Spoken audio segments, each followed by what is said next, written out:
the mysteries. Example, the joyful mystery. Yan. The joyful mystery is the first joyful mystery is the Annunciation.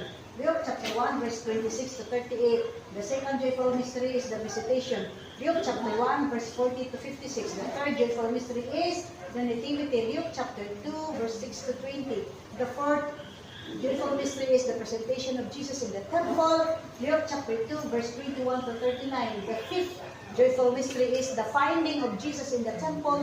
Luke chapter 2 verse 41 to 51. Lahat ng mga misteryo sa Rosaryo, it talks about the gospel. It talks about the information from Angel Gabriel to the Lady Mother Mary, to the Virgin Mother Mary, that the Annunciation is speaking of the coming Savior.